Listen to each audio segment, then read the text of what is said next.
There was once upon a time, in Europe, a king, who having already several children by a princess whom he had married, took it into his head to travel from one end of his kingdom to the other.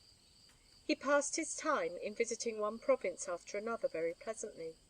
But while he was staying in a beautiful castle at the extremity of his dominions, the queen, his wife, was brought to bed there of a daughter, who appeared so exceedingly lovely at the moment of her birth, that the courtiers, either on account of the child's beauty, or to ingratiate themselves with the parents, named her Fairer than a Fairy, and it will be seen how well she merited so illustrious a title.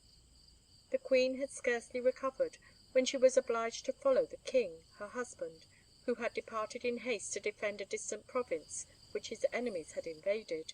Little Fairer than a Fairy was left behind with her governess and the ladies who attended on her. They brought her up with the utmost care, and as her father was involved in a long and cruel war, she had plenty of time during his absence to increase in stature and beauty. That beauty rendered her famous in all the surrounding countries. Nothing else was spoken of, and at 12 years old she might more easily be taken for a divinity than for a mortal. One of her brothers came to see her during a truce, and conceived the most perfect affection for her. Meanwhile, however, the fame of her beauty and the name she bore so irritated the fairies against her, that there was nothing they did not think of to revenge themselves on her for the presumption implied by such a title, and to destroy a beauty of which they were so jealous. The queen of the fairies was not one of those good fairies who are the protectors of virtue, and who have no pleasure but in doing good. Many centuries having elapsed since she had attained royalty by her profound learning and art, her great age had caused her to dwindle in stature, and she was now only called by the nickname of Nabote. Nabote accordingly summoned a council, and made known to them her resolution to avenge, not only the beauties of her own court, but those of the entire world. That she had determined to go and see for herself, and carry off this paragon whose reputation was so injurious to their charms. It was no sooner said than done. She set out, and, clothed in a very plain garb, transported herself to the castle which contained this marvellous creature. She soon made herself at home in it, and induced by her cunning the ladies of the princess to receive her amongst them. But Nabote was struck with astonishment when, after having carefully examined the castle, she discovered by means of her art that it had been constructed by a great magician, and that he had endowed it with a virtue by the power of which no one could leave its walls or the surrounding pleasure grounds but of their own free will, and that it was not possible to use any sort of enchantment against those persons who inhabited it. This secret was not unknown to the governess of Fairer than a Fairy, who, well aware of the invaluable treasure committed to her charge, still felt no alarm on her account, knowing that no one in the world could take from her this young princess, so long as she should not go outside the castle or the gardens. She had expressly forbidden her to do so, and Fairer, who had already a large share of discretion, had never failed in taking this precaution. 1,000 lovers had made fruitless efforts to carry her off, but knowing herself secure within those limits, she did not fear their violence. Nabote did not require much time to insinuate herself into her good graces. She taught her to do beautiful kinds of work, and rendered her lessons agreeable by recounting pleasant stories. She neglected nothing which could divert her, and naturally pleased her so much that at length one was never seen without the other. Amidst all her attentions, however, Nabote was not less occupied with her schemes of revenge. She sought for an opportunity of inducing Fairer than a Fairy, by some cunning pretence, only to put her foot over the threshold of one of the castle gates.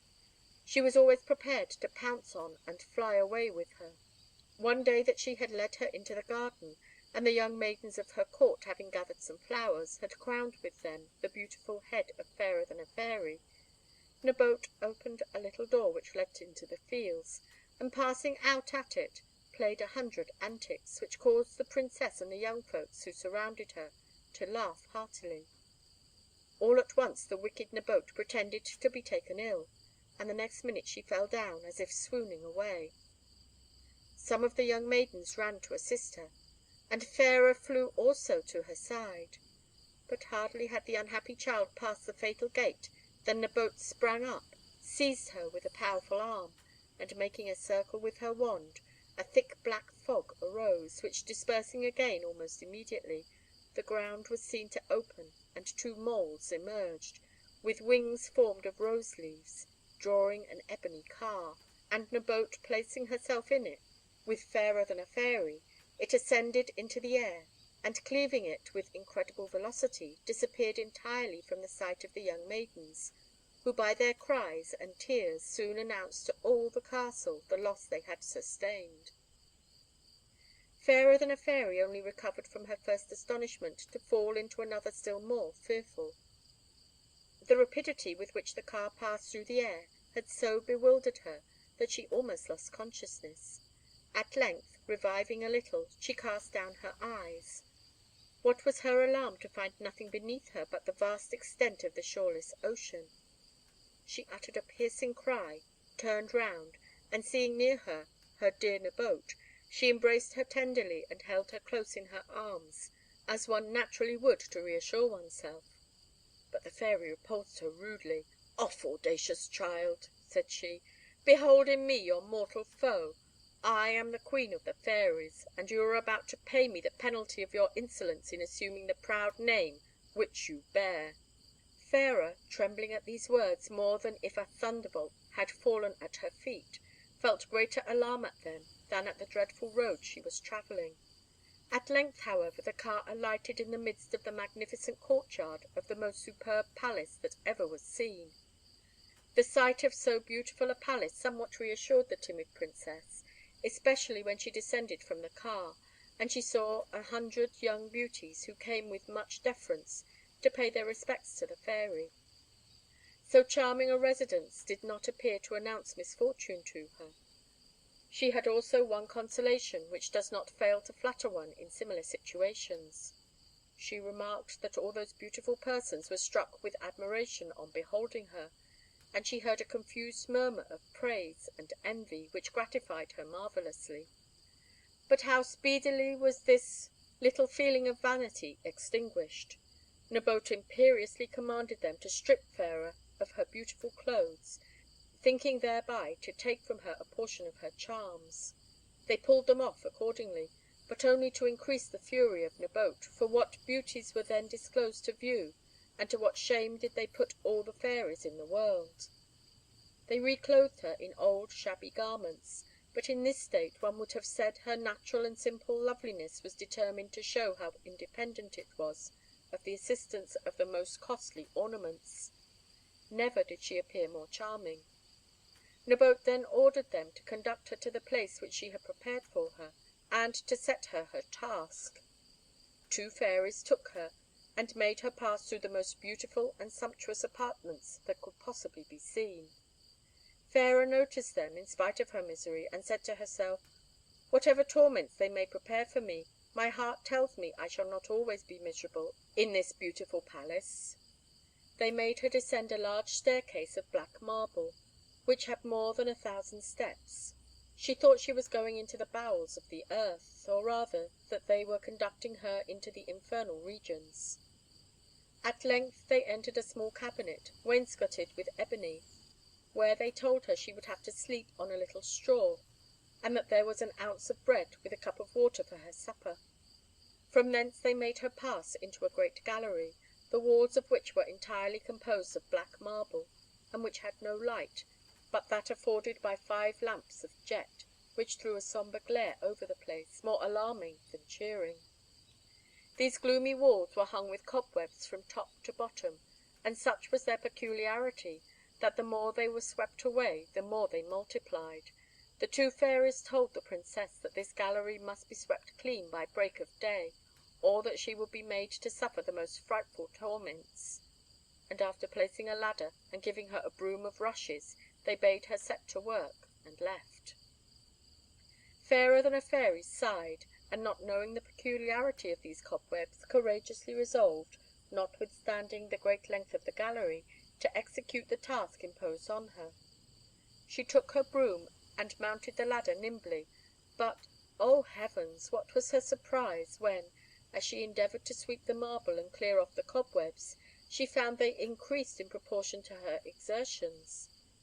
She fatigued herself by persevering for some time, but perceiving sorrowfully, at length, that it was all in vain, she threw down her broom, descended the ladder, and seating herself on the last step of it, began to weep bitterly, and to foresee the extent of her misfortune.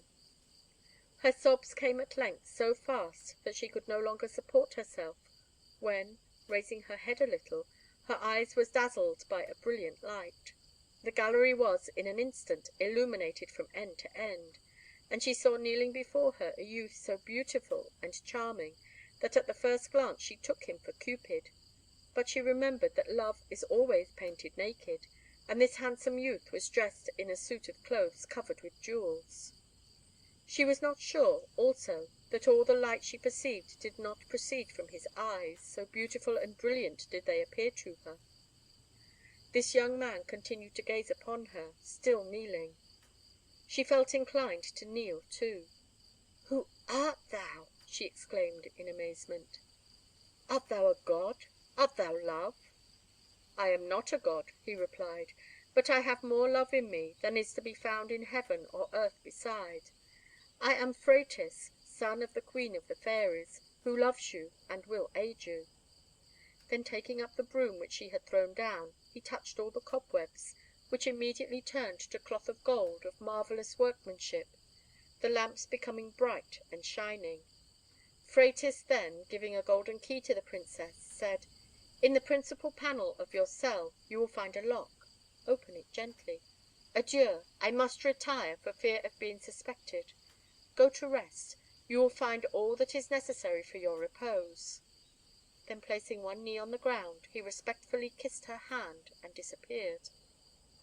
Fairer, more surprised at this adventure than by anything else which had happened to her during the day, re-entered her little apartment, and looked about for the lock of which he had spoken, when, on approaching the wainscot, she heard the most gentle voice in the world apparently deploring some misfortune, and she imagined it must proceed from some wretched being persecuted as she was.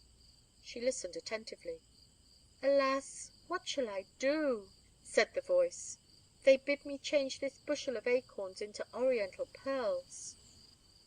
Fairer than a Fairy, less astonished than she would have been 2 hours before, struck 2 or 3 times on the panel, and said pretty loudly, "If they impose hard tasks in this place, miracles are at the same time performed here. Therefore, hope. But tell me, I pray, who you are, and I will tell you who I am." "It is more agreeable to me to satisfy your curiosity than continue my employment," replied the other person. "I am the daughter of a king. They say I was born charming, but the fairies did not assist at my birth, and you know they are cruel to those whom they have not taken under their protection directly they come into the world." "Ah, I know it too well," replied Fairer. "I am handsome like yourself, the daughter of a king, and unfortunate, because I am agreeable without the assistance of their gifts." "We are, then, companions in misfortune," returned the other. "But are you in love?" "Not far from it," said Fairer, in a low voice. "But continue your story," she said aloud, "and do not question me more."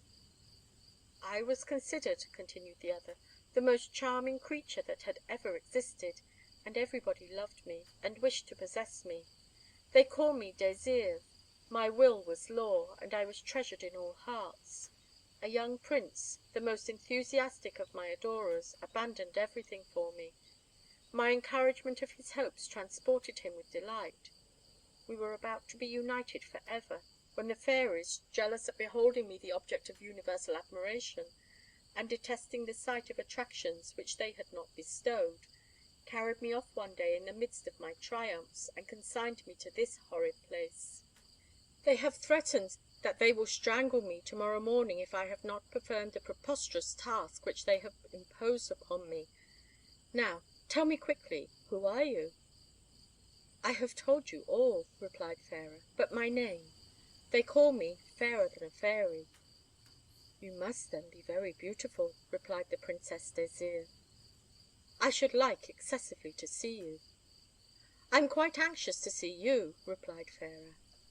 "Is there a door hereabouts? For I have a little key which perhaps may be of use to you." Looking narrowly around, she discovered one, which she was able to open, and pushing it, the two Princesses met face to face, and were equally surprised at the marvellous beauty of each other.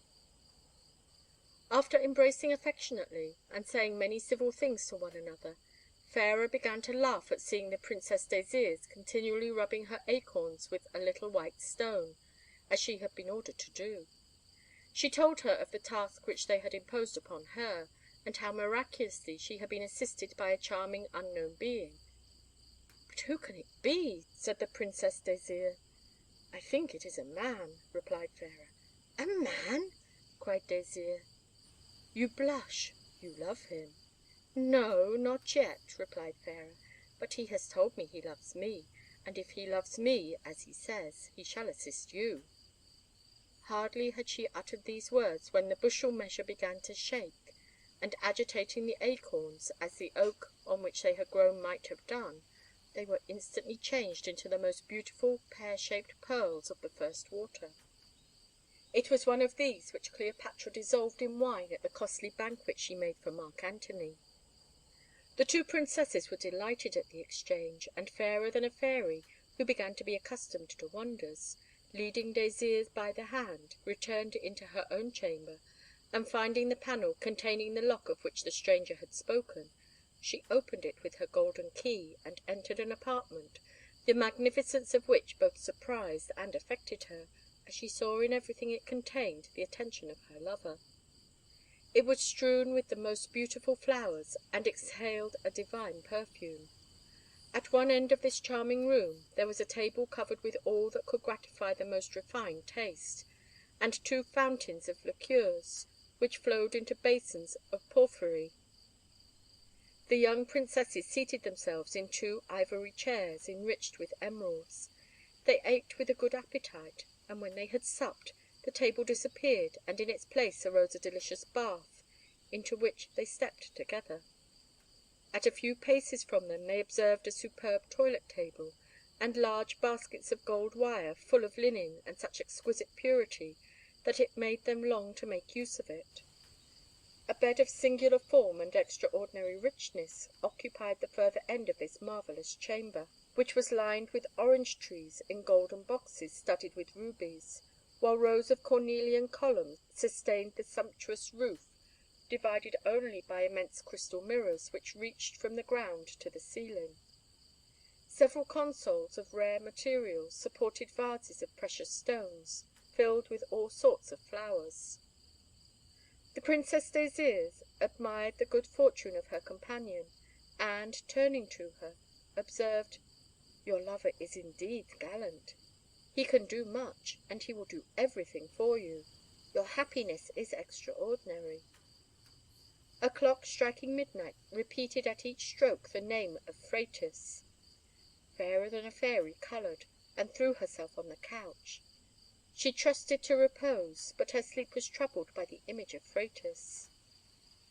The next morning there was great astonishment in the court of the fairies at seeing the gallery so richly decorated, and the bushel measure full of beautiful pearls. They had hoped to punish the young Princesses. Their cruelty was disappointed. They found each alone in her little chamber.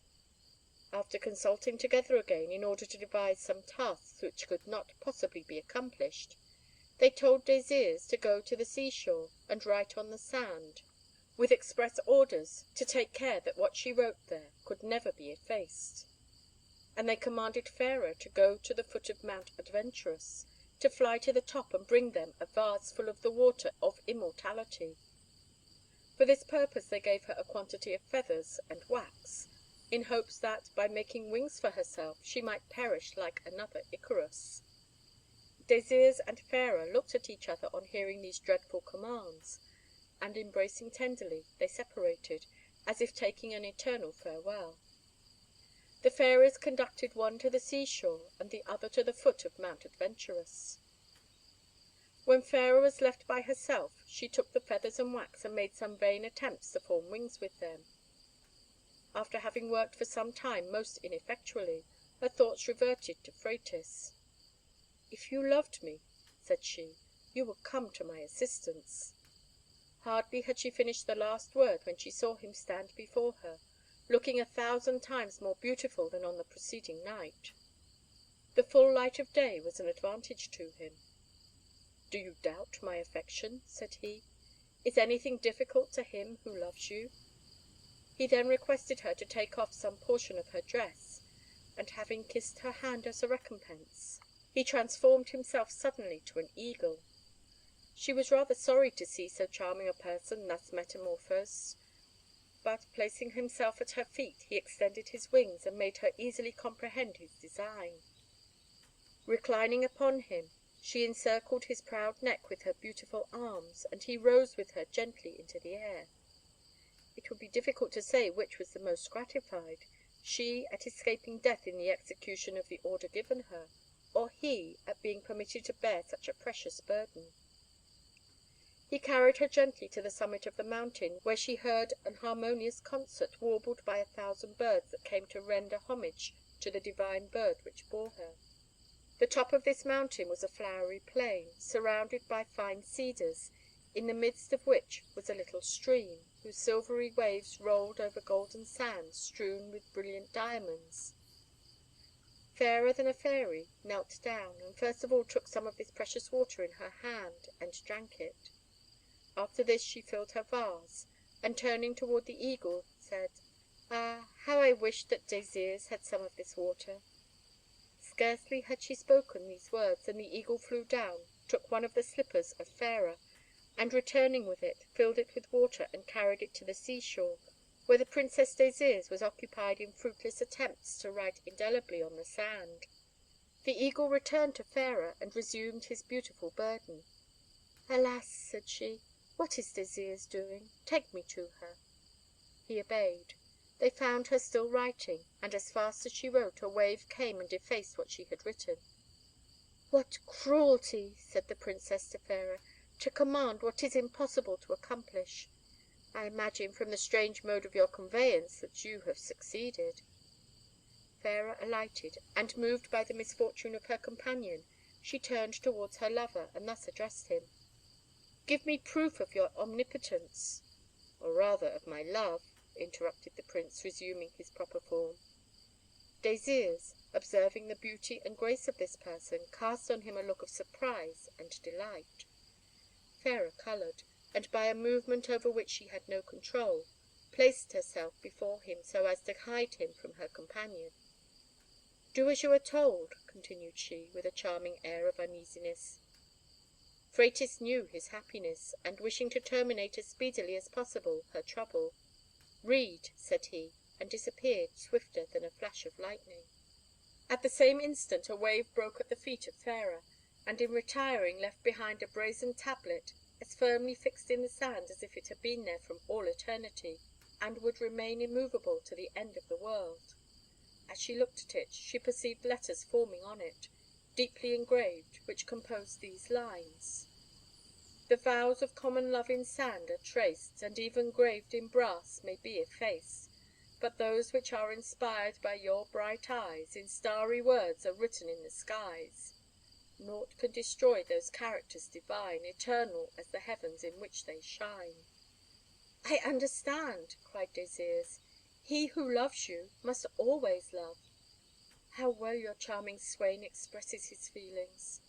She then embraced Fairer than a Fairy, who stood in her arms, recovered from the confusion occasioned by the little feeling of jealousy she had experienced, and confessed it to her friend, who accused her of it; and both, confirmed in their friendship, abandoned themselves to the pleasure of an agreeable and affectionate conversation.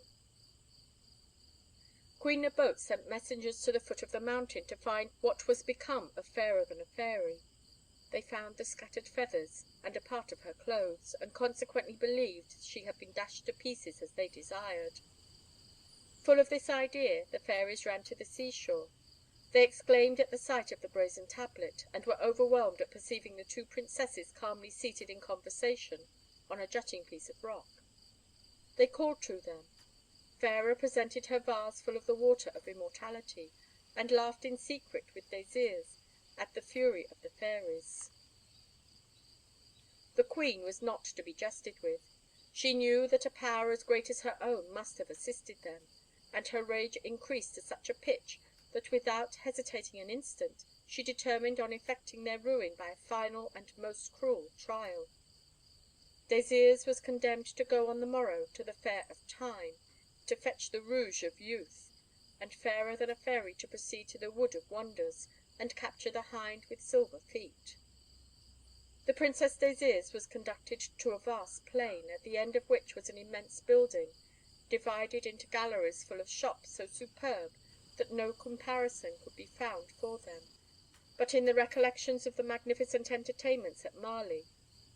These shops were kept by young and agreeable fairies, assisted by their favoured lovers. As soon as Désirs appeared, her charms fascinated everybody. She took possession of all hearts. In the first shop she entered, she excited much commiseration by asking for the Rouge of Youth. No one would tell her where to find it, because, when it was not a fairy who came in search of it, it was a sure sign of torment to the person who was charged with this dangerous commission. The good fairies told Désirs to return, and to inquire no further for what she sought. She was so beautiful that they ran before her wherever she went, in order to gaze at her. Her ill luck, however, led her to the shop of a wicked fairy. Hardly had she asked for the Rouge of Youth on the part of the Queen of the Fairies, than, darting a terrible glance at her, she told her that she had it, and that she would give it her the next morning, and ordered her to enter a room and wait till it was prepared for her. They led her into a dark and pestilential place, where she could not see her hand before her. She was overcome with terror. "Ah!" she exclaimed, "charming lover of Fairer than a Fairy, haste to my rescue, or I am lost." But he was deaf to her appeal, or unable to act as he had done in other places. Désirs tormented herself half the night and slept the remainder, when she was awakened by a good-looking girl, who brought her a little food, telling her that it was sent by the favourite of the fairy, her mistress, who was resolved to assist her, and that it would be fortunate for her if such were the case, because the fairy had sent for an evil spirit who, by breathing on her face, would make her hideous, and in that frightful sight she would be ignominiously sent back to the Queen of the Fairies, who, with all her court, would triumph in her misfortunes. The Princess Désirs felt frightened to death at this threat of losing in a moment all her beauty, and wished rather to die outright. Her agony was horrible. She groped about her dark prison in vain hope of discovering some mode of escape, when someone took her by the arm, and she felt in her heart a sensation of pleasure. She was gently led towards a spot where she began to perceive a little light, and when her eyes became accustomed to it, she was struck by the appearance of what was to her the most charming object in the world, for she recognised that dear prince who loved her so truly, and from whom they had separated her on the eve of her wedding. Her transport, her delight, was extreme. "Is it you?" she exclaimed 100 times. At length, when fully persuaded of the fact, and forgetting all her own troubles, "But are you the favourite of this wretched fairy?" she continued. "Is it with this fine title that I again behold you?" "Undoubtedly," replied he, "and we shall owe to it the end of our troubles, and the certainty of our happiness."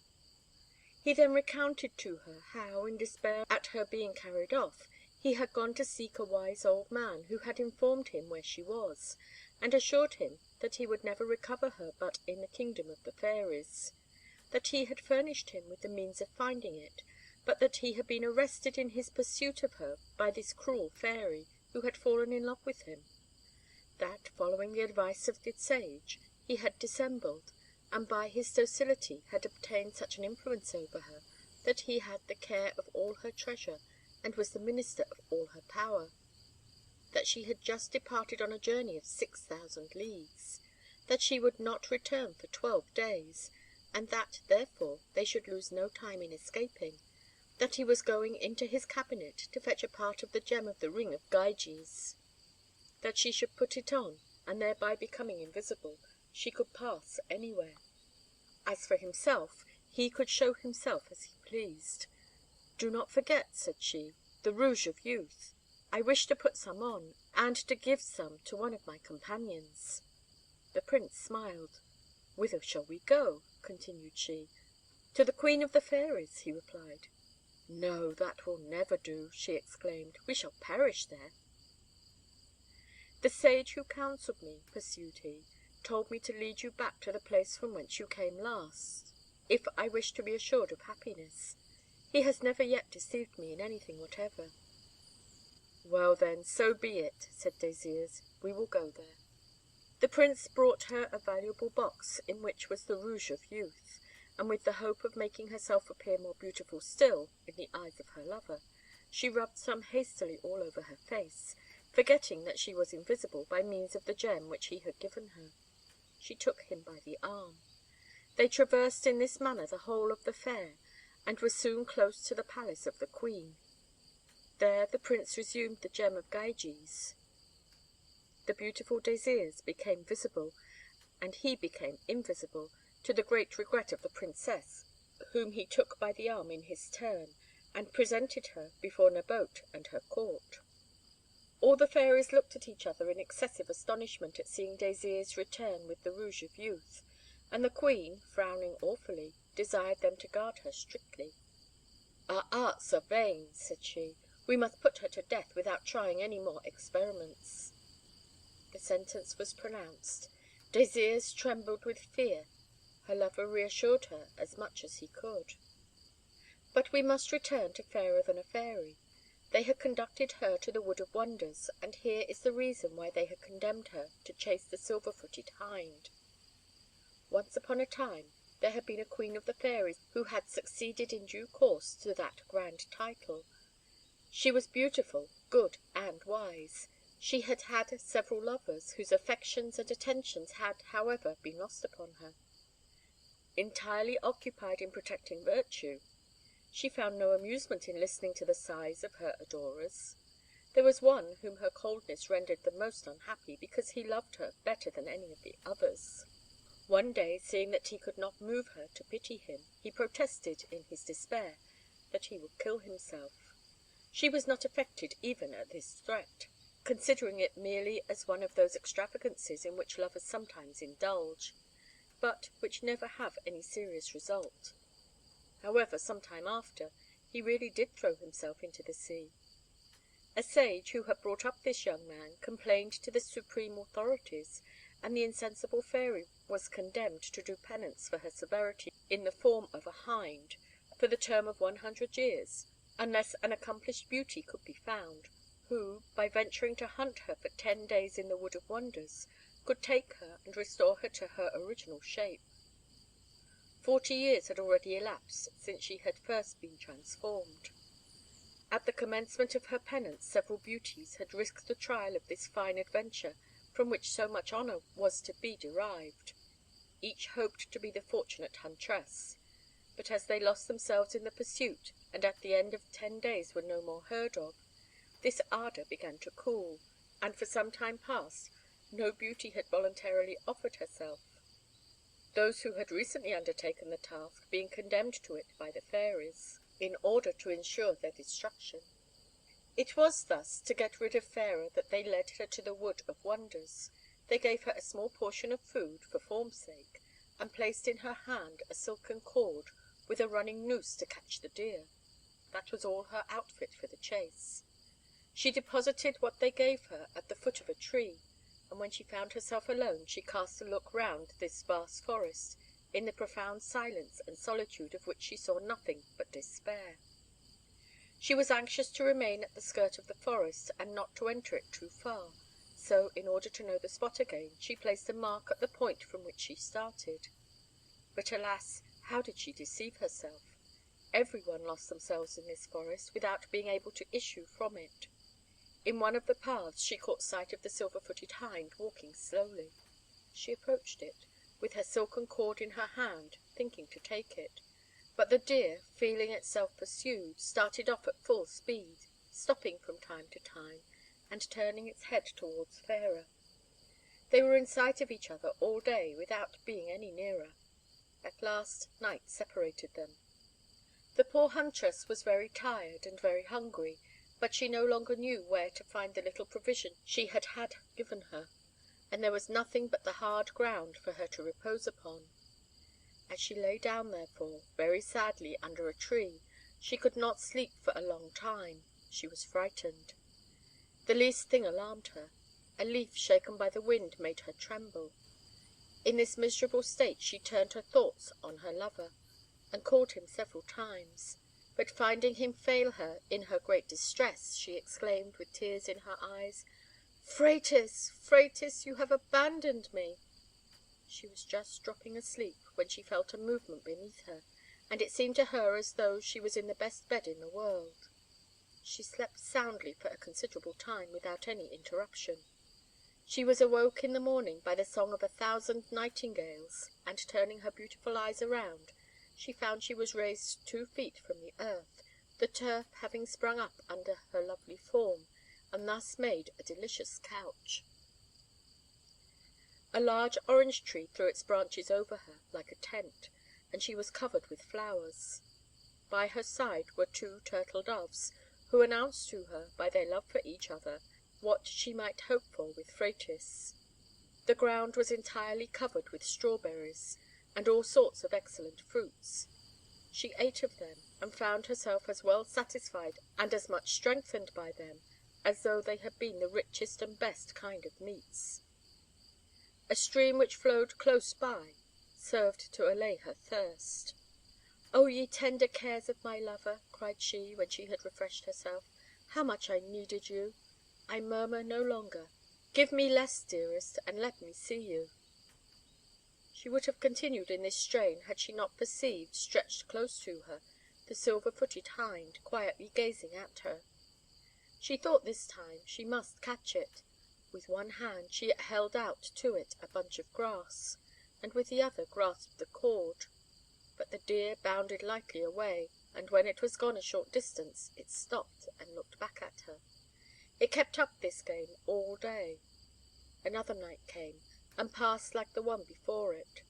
She awoke under similar circumstances, and 4 days and nights elapsed in the like manner.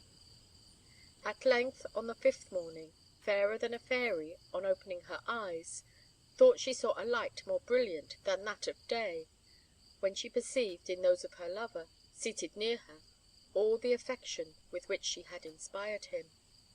He fervently kissed one of her feet. His presence and this respectful action gratified her greatly. "You are there, then," said she.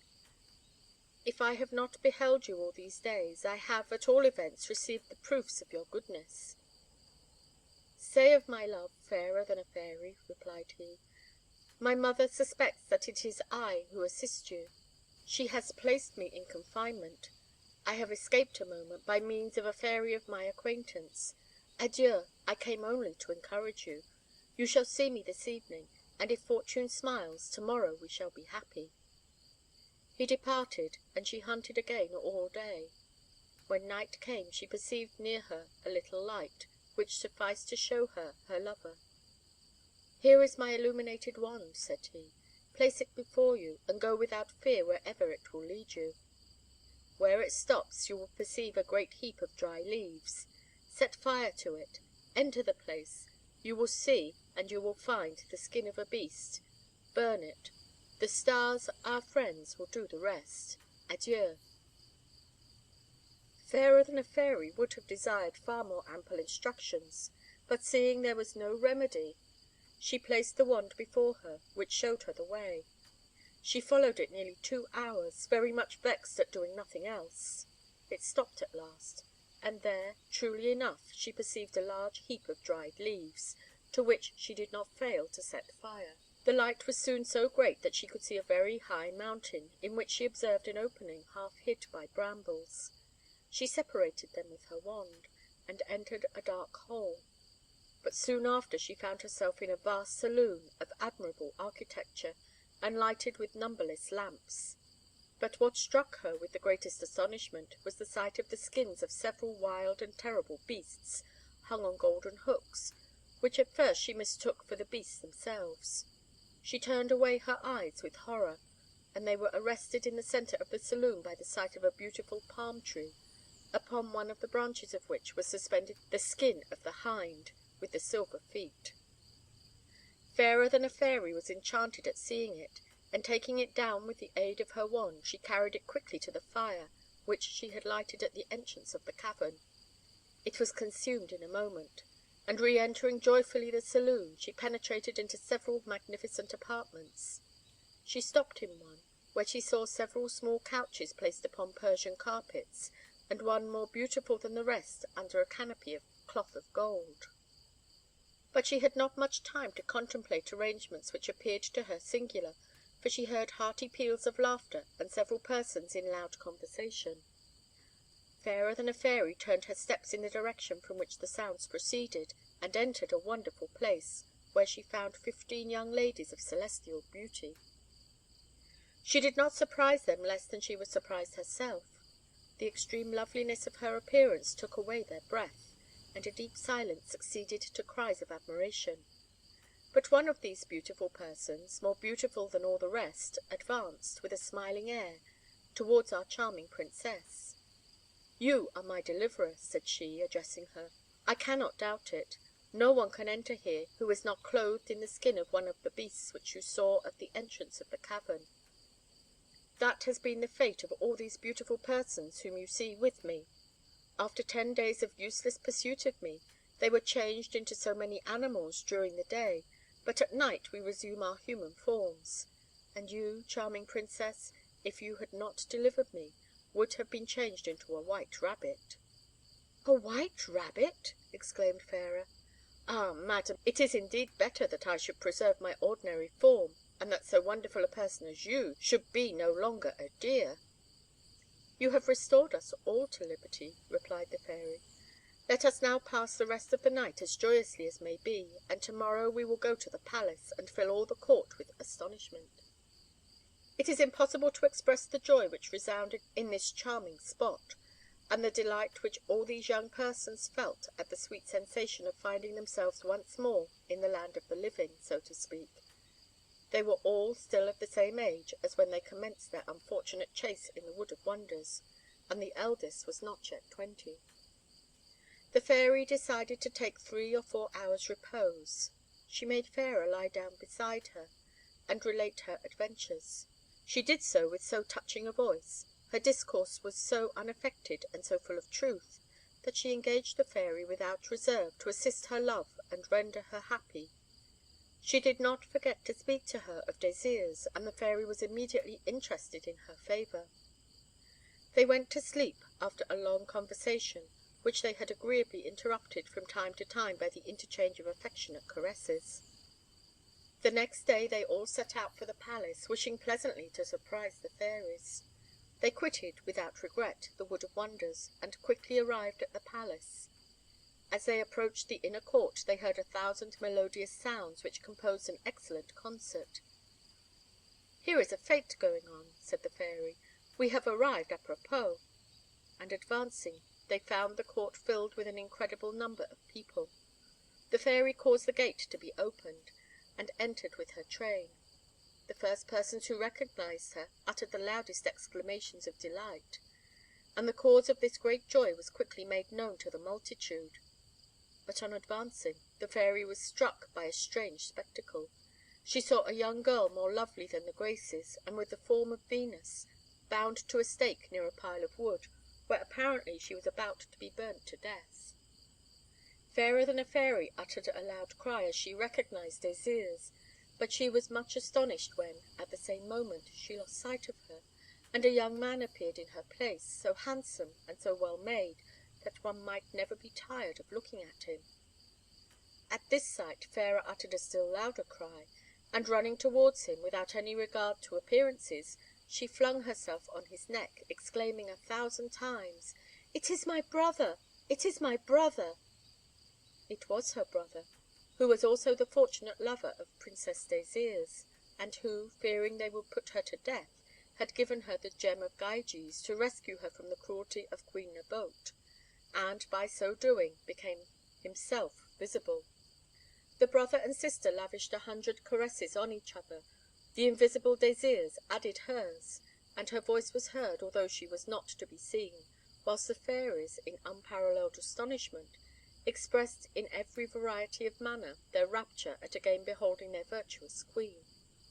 The good fairies came and threw themselves at her feet, kissing her hand and her garments. Some wept, some were unable to speak. Each testified her joy according to her peculiar character.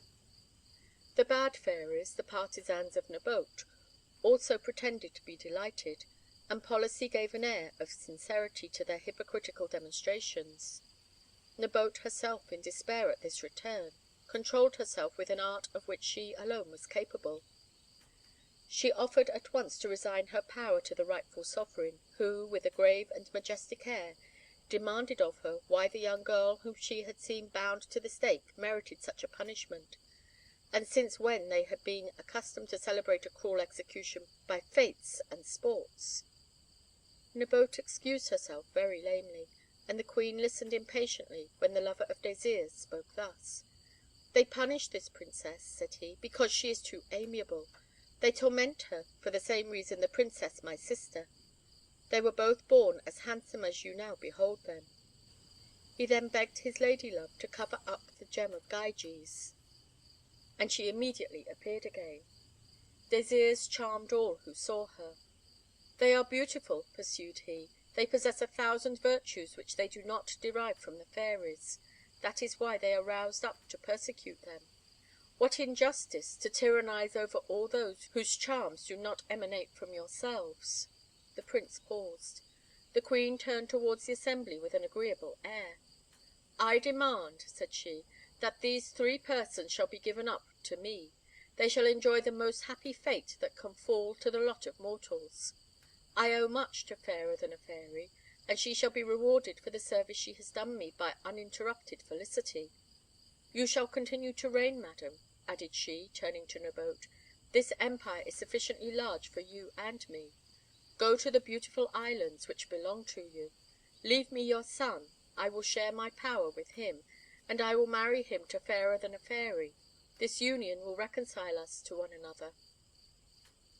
Nabote was enraged at all these decisions of the queen, but it was of no use to complain. She was not the strongest. She had but to obey. She was about to do so with a bad grace, when the beautiful Phratis arrived, followed by a gallant train of youths who composed his court. He came to pay his homage to the queen, and manifest his joy at her return.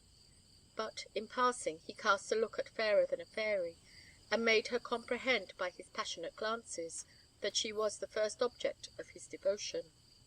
The queen embraced him and presented him to Fairer, begging him to accept her at her hands. There is no need to say he obeyed joyfully, exclaiming with transport, "O love, for all my tender care and aid, by this rich guerdon I am overpaid." The 2 marriages were celebrated on the same day. Both couples were so happy that 'tis said they are the only pairs who have ever really gained the golden vine, and that those who have been since named as having done so are purely fabulous personages. Thus innocence triumphs over the misfortunes with which it is assailed. Envy and jealousy only serve to increase its lustre, and often the justice of heaven renders its possessors happier for the trials they have undergone. There is a Providence which watches over the conduct of mortals, and delights in rewarding the worthy, even in this world.